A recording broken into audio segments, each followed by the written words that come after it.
se construire un temps d'immortalité à travers une œuvre d'authenticité.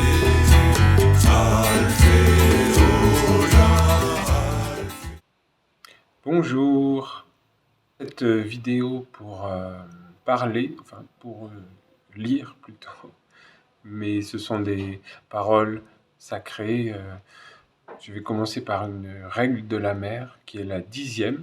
Elle a donné 19 règles magnifiques, règles de vie pour être en harmonie avec les lois de la nature, de ce qui est véritable dans la vie authentique. Et justement, cette règle, c'est la règle de l'authenticité.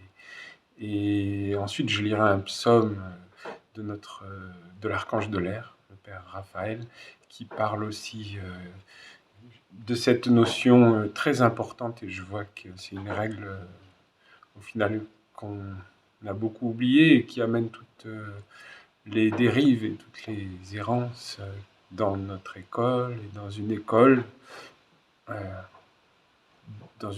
la lumière, dans une école de Dieu. Et ce sont des règles qui recadrent sur cette loi fondamentale de transmettre seulement ce qui est authentique en soi, ce que l'on est, ce que l'on a vécu. D'ailleurs, naturellement, au final, les résultats ne seront que authentiques de tout ce qu'on transmet. Donc les choses apparaissent toujours un jour. C'est bien fait, mais au final, autant éviter de perdre du temps et connaître les règles. Et ces règles, pour moi, sont primordiales parce que c'est protéger ce qui est précieux et c'est des mantras, hein, des règles, enfin même de tout, de la prêtrise, de l'école de la mer, protéger ce qui est précieux. Et notre enseignement se répand, voilà, il est très répandu sur les réseaux sociaux maintenant, tout ça, c'est animé par beaucoup de gens qui cherchent à vivre de ça, et quelque part, il y a une divulgation de savoir ce qui est une bonne chose, mais qui est dangereux, dans le sens où des savoirs qui avant étaient accessibles à une autre époque, à des initiés, après un long chemin de travail sur soi, sont maintenant accessibles à tout. Il suffit d'avoir des sous pour rentrer dans des grandes magies. C'est un peu ce qui s'est passé dans notre école, hein. Des fois, ça manquait de gardiennage spirituel. Il suffisait d'avoir le portefeuille pour rentrer dans les plus grandes magies accessibles, comme le culte à un dieu, comme avant il fallait être très initié pour avoir accès à cette magie du double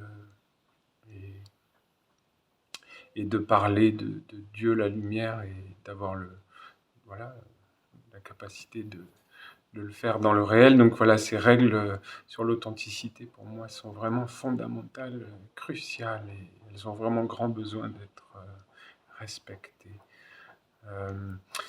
Parce que, hélas, on a la capacité de faire des offenses aux anges. On peut parler d'amour et dans sa vie trahir l'amour, ou parler de fraternité et dans sa vie trahir complètement la fraternité. Alors, ça n'empêche pas que l'ange de la fraternité, lui, il coupera la porte et puis il vit dans le monde immortel, il n'a pas besoin de nous, mais dans notre monde, le mot, la vertu, la magie de ce mot, le champ de vie de ce mot, il perd des plumes, il perd de sa magie. C'est comme le mot amour, on ne sait plus le prononcer, on ne sait plus la valeur, le respect. Ça a été dilapidé par 30 milliards de chansons qui parlent que de l'amour, des illusions de l'amour, mais jamais de l'ange de l'amour. Et voilà, c'est donc le danger, et c'est un peu ce à quoi a participé une partie de l'enseignement qu'a apporté notre maître essénien, a vite été dilapidé comme ça, avec beaucoup d'enseignants et de chaînes YouTube qui parlent d'amour et de prières qui parlent d'amour, mais au final qui ne sont pas vécues. Et et c'est toujours dangereux. C'est comme ma dernière vidéo sur l'arbre de la fraternité. Et ben voilà, c'est des mondes qui s'offrent à nous, et quand on les trahit, ben ça fait des dégâts. On a même des psaumes qui nous disent que si tu trahis la famille par 3 fois, il y a une biche qui meurt dans le monde, ou un être qui meurt dans le monde. Donc ça a des conséquences. L'homme et les trahisons de l'homme ont beaucoup de conséquences. Voilà, hein, ben, il y a toujours aussi qu'à voir l'état de notre ancienne famille d'âme, pour voir que ça a des conséquences. Ce qui était censé être un village de fraternité, c'est un village de cow-boys où tout le monde se tire dessus.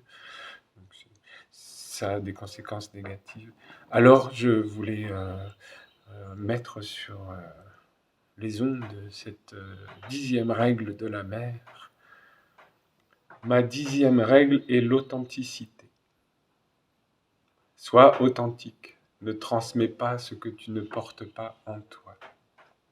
Cette règle est essentielle dans l'acte de la transmission et elle doit être honorée. En elle est contenu le futur de l'humanité. Si les valeurs, ce qui est juste et vrai, bon et noble se perd, c'est à cause de la transmission du faux et d'une vie dans les apparences. Si tu es faux, tu ne chercheras qu'à vivre pour la mort et tu abandonneras les valeurs qui appartiennent à des mondes supérieurs.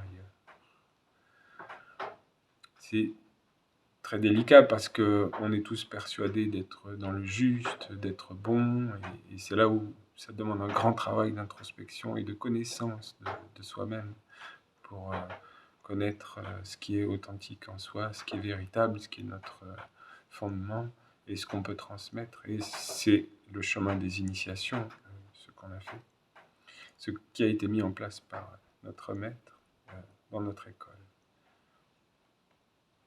La noblesse, c'est un monde vrai qui est au-delà du faux semblant. C'est un monde qui est plus grand que les apparences. Si l'homme est noble, il vit avec un monde supérieur. S'il est faux, il ne vit que dans des apparences. Si tu veux changer ta vie, ta destinée et celle de l'humanité, apprends à être authentique, véritablement toi-même, dans tout ce que tu fais et transmets. Sois vrai et vis avec un monde qui correspond à ce que tu es. Quand je dis sois authentique, je veux dire sois toi-même, en accord avec ce que tu portes en toi comme force, qui ont été digérées, conduites dans une stabilité, une certitude, une sagesse, un vécu. Je ne te parle pas de concepts, de croyances, d'impressions, de sensations qui n'ont pas subi l'examen et traversé l'épreuve. Seul celui qui s'observe lui-même à travers ses regards, sa façon d'être, de penser, d'agir peut parvenir à savoir qui il est, ce qu'il veut. Il ne s'agit pas de proclamer que tu es authentique alors que tu es sous influence. C'est une concentration, un apprentissage, une découverte. Il y a une conviction dans l'illusion, le faux semblant et l'ignorance. Tu peux très bien prononcer des paroles et transmettre des idées avec force, alors que tout cela est erroné et en contradiction avec la vérité. Ils sont nombreux, celles et ceux qui transmettent à leurs enfants, à leurs amis, à leur religion, des valeurs qu'eux-mêmes ne portent pas, n'appliquent pas et ne sont pas. C'est une véritable maladie, un fléau. Car comment voulez-vous que la lumière grandisse et se propage à travers la transmission d'apparences trompeuses, d'illusions et de faux semblants? Non seulement une telle attitude est contraire à la lumière, mais cela la détruit et ça la place dans une grande faiblesse. Si tu dis lumière alors que tu ne la connais pas, que tu ne la vis pas, qu'elle n'est pas en toi, ta parole affaiblit non seulement la lumière, mais aussi celui qui reçoit la parole.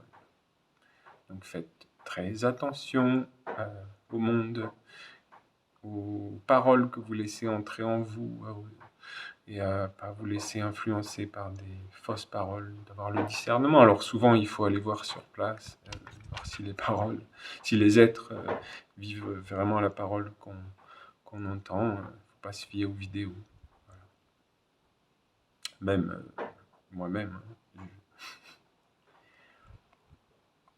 Il ne s'agit pas de parler de sagesse ou d'amour, mais d'être authentique et de transmettre, afin de faire apparaître le futur. Les hommes écoutent des théories, lisent des textes, ils font naître des compréhensions qui semblent vivantes sur le moment et qui s'éteignent juste après. Ils répètent ce qu'ils ont entendu sans réellement savoir si c'est vrai. Ils vont même jusqu'à enseigner des théories, des concepts sans les incarner en eux. Et éloignez-vous de ces mauvaises habitudes, car c'est réellement la déchéance du genre humain. Si l'homme transmet un savoir qu'il n'a pas, qu'il n'est pas, il ouvre la porte au néant et à la perdition. Il n'y a que le vivant, le vécu qui peuvent se transmettre afin d'apporter la force. Si tu transmets la mort, tu récoltes le néant.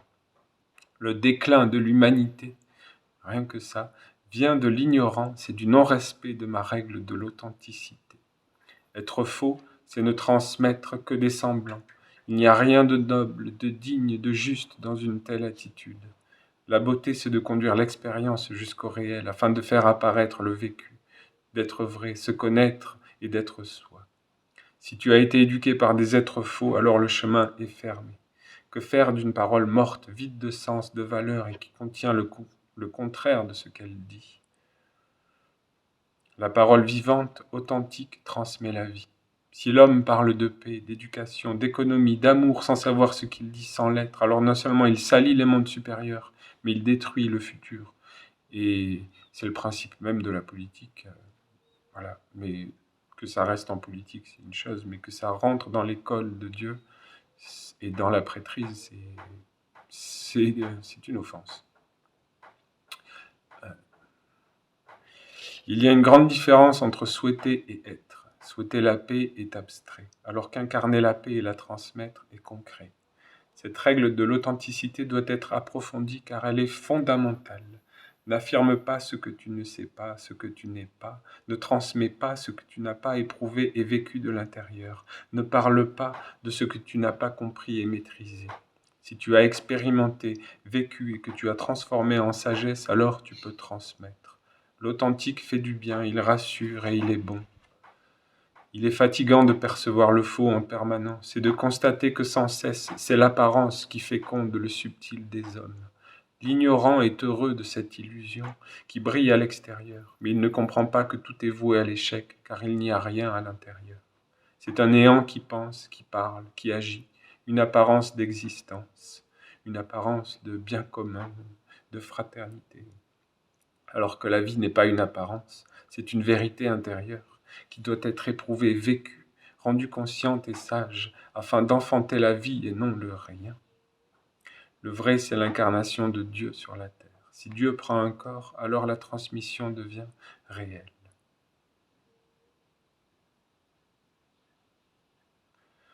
Comprenez que l'incarnation de Dieu sur terre n'est pas à un moment donné à travers un être particulier ou une communauté. C'est avant tout une préparation qui permet l'éveil dans le vrai, d'accepter ce vrai, de le recevoir comme la présence des mondes supérieurs.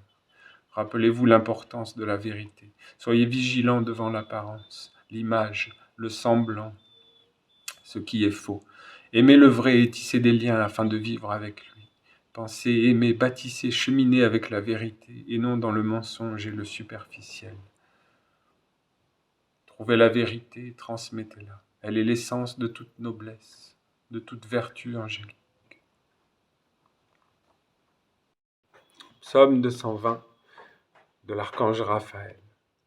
L'humanité a chuté parce que la lumière est sortie des temples pour être donnée aux hommes. La lumière était uniquement pour les dieux et ne devait pas sortir des temples consacrés. Ainsi, l'harmonie était maintenue et les hommes pouvaient vivre sous la protection des dieux. Mais les hommes ont voulu prendre la lumière pour eux-mêmes sans honorer les dieux. À un moment donné de l'histoire, de l'humanité, les prêtres qui étaient consacrés au service des dieux ont donné le savoir et la puissance des dieux à des êtres qui n'avaient pas été formés pour servir le monde divin.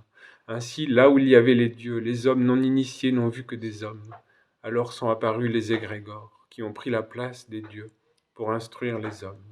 Les hommes se sont permis de prononcer certaines paroles, d'expliquer les mystères, d'utiliser des symboles, de révéler l'histoire secrète, d'enseigner la lecture, l'écriture, mais tout cela n'était plus habité par la présence vivante du monde divin. Ce n'était plus qu'une lettre morte, qu'une copie, qu'une transmission d'un savoir qui n'était plus vivant. Mais pour animer tout cet ancien savoir, jadis animé par le monde divin lui-même, l'homme devait désormais y mettre sa propre vie. Pour cela, ceux qui ont récupéré ce savoir pour l'enseigner à la place des dieux ont dû attirer l'attention, le regard de l'autre, afin de former un égrégore du savoir qu'ils enseignaient. Ainsi, certains hommes ont mis leur propre volonté personnelle, leurs propres désirs et ambitions, dans des symboles et des mystères qui ne leur appartenaient pas. C'est ainsi que sont apparus les égrégores et que l'homme est devenu le père de l'histoire de l'humanité, des religions, des arts et des lettres du savoir. Et c'est exactement ainsi que dernièrement, donc depuis le départ de notre maître, on a vu apparaître des égrégores, coupés des mondes divins, où un enseignement est transmis, animé par des êtres qui ont voulu apparaître. Voilà. C'est une grande leçon d'avoir eu la chance de voir tout ça en direct. La présence de Dieu a progressivement été remplacée par celle de l'homme et des égrégores qu'il a formés. Ainsi le Père, Mère, les dieux, les archanges, les anges, qui étaient les seuls transmetteurs légitimes et les gardiens du savoir sacré, ont été chassés de la terre et n'ont plus eu leur place dans le monde de l'homme. L'homme a fermé les portes de l'alliance avec les mondes supérieurs, prenant tout ce qui avait été transmis par les dieux pour l'offrir à la mort.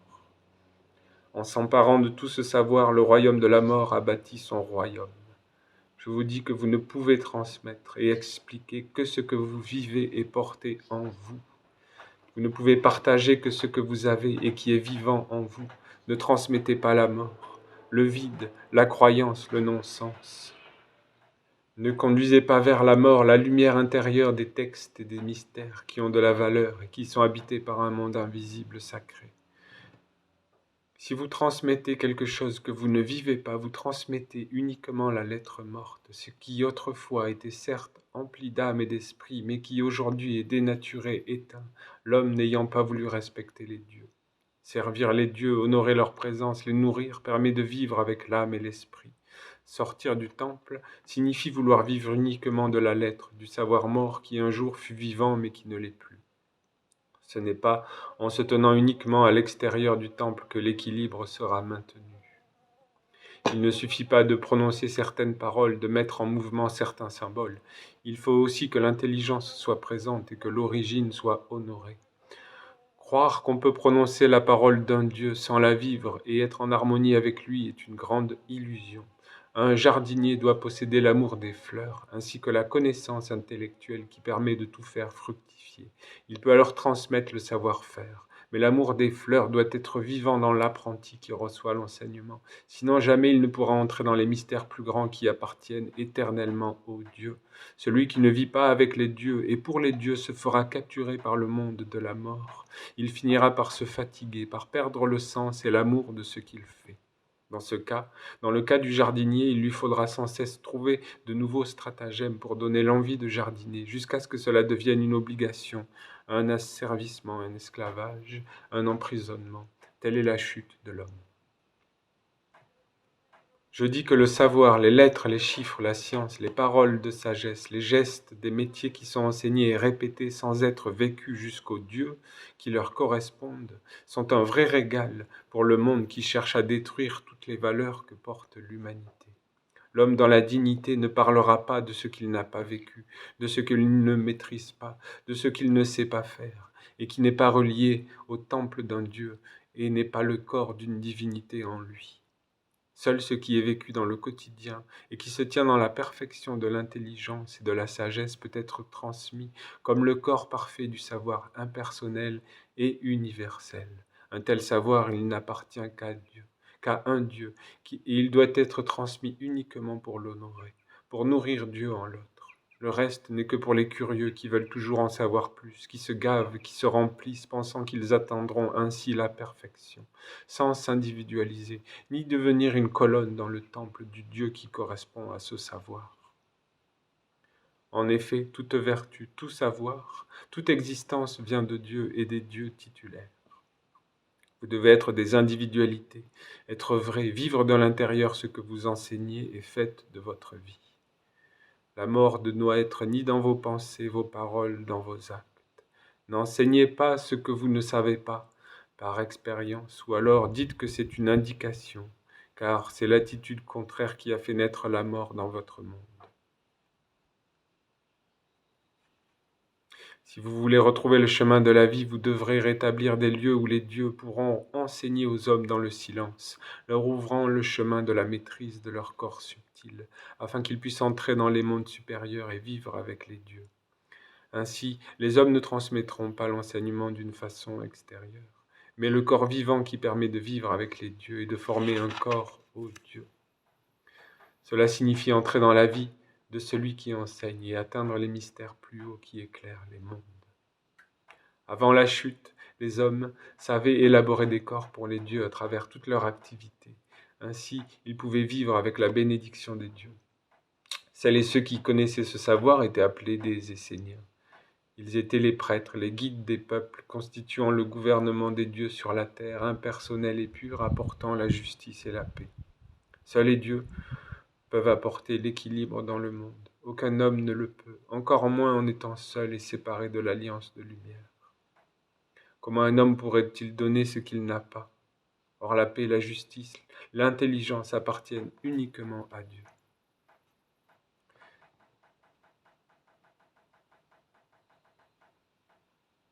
Plus les hommes parlent de paix, plus la guerre grandit, car ils ont abandonné les dieux. Ils sont devenus des êtres vivants uniquement pour eux-mêmes, cherchant à tout prix à se protéger du mal qu'ils engendrent eux-mêmes par leur ignorance.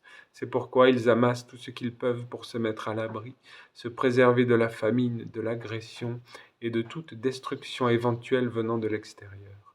Mais tout cela n'est qu'une illusion, car l'homme ne peut se protéger qu'en vivant avec les dieux et en les mettant en valeur dans sa vie.